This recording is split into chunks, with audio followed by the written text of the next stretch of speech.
V S ಕಿಚನ್ಗೆ ಸ್ವಾಗತ. ಇವತ್ತು ನಾನೊಂದು ಮ್ಯಾಂಗೋ ಮಿಲ್ಕ್ ಶೇಕ್ ಮಾಡೋದು ಹೇಳ್ಕೊಡ್ತಾ ಇದ್ದೀನಿ. ಅದಕ್ಕೆ ಏನೇನು ಬೇಕು ಅಂತ ಹೇಳ್ತೀನಿ. ಮಾವಿನ ಹಣ್ಣು, ಸಕ್ಕರೆ, ಹಾಲು, ಗೋಡಂಬಿ ಮತ್ತು ಐಸ್ ಕ್ರೀಮು, ಇವೆಲ್ಲ ಬೇಕಾಗಿರೋ ಸಾಮಗ್ರಿಗಳು. ಮಾಡೋದು ಹೇಗೆ ಅಂತ ನೋಡ್ಕೊಳ್ಳೋಣ. ಮೊದಲಿಗೆ ಮಿಕ್ಸಿ ಜಾರ್ಗೆ ಮಾವಿನ ಹಣ್ಣೆಲ್ಲ ಸಿಪ್ಪೆ ತೆಗೆದು ಹೆಚ್ಚಿಟ್ಕೊಂಡಿದ್ದೀನಿ. ಅದನ್ನು ಹಾಕ್ಕೊಳ್ತಾ ಇದ್ದೀನಿ. ಯಾವುದಾದ್ರೂ ಹಾಕ್ಕೋಬೋದು ಹಣ್ಣು. ನಾನಿಲ್ಲಿ ಬಾದಾಮಿ ಹಾಕ್ಕೊಂಡಿದ್ದೀನಿ. ಒಂದು 2-3 ಸಿಪ್ಪೆ ತೆಗೆದು ಹೆಚ್ಕೊಂಡಿದ್ದೀನಿ. ಇದನ್ನು ಸ್ವಲ್ಪ ಫಸ್ಟಿಗೆ ಬ್ಲೆಂಡ್ ಮಾಡ್ಕೋಬೇಕು. ಇದಕ್ಕೀಗ ಸಕ್ಕರೆ ಹಾಕ್ಕೊಳ್ತಾ ಇದ್ದೀನಿ.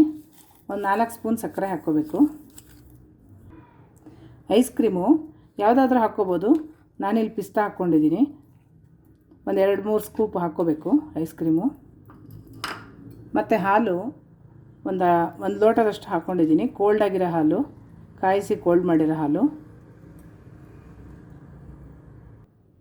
ಈಗ ಇದಿಷ್ಟನ್ನು ಹಾಕಿದ್ದೀನಲ್ಲ, ಇದನ್ನೀಗ ಬ್ಲೆಂಡ್ ಮಾಡ್ಕೊಂಬರ್ತೀನಿ. ಈಗ ಬ್ಲೆಂಡ್ ಮಾಡ್ಕೊಂಡಿದ್ದೀನಿ.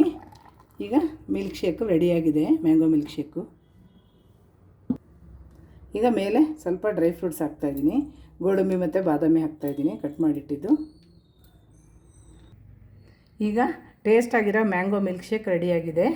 ಈ ವಿಡಿಯೋ ಇಷ್ಟ ಆದರೆ ಲೈಕ್, ಶೇರ್, ಸಬ್ಸ್ಕ್ರೈಬ್ ಮಾಡ್ಕೊಳ್ಳಿ. Thank you.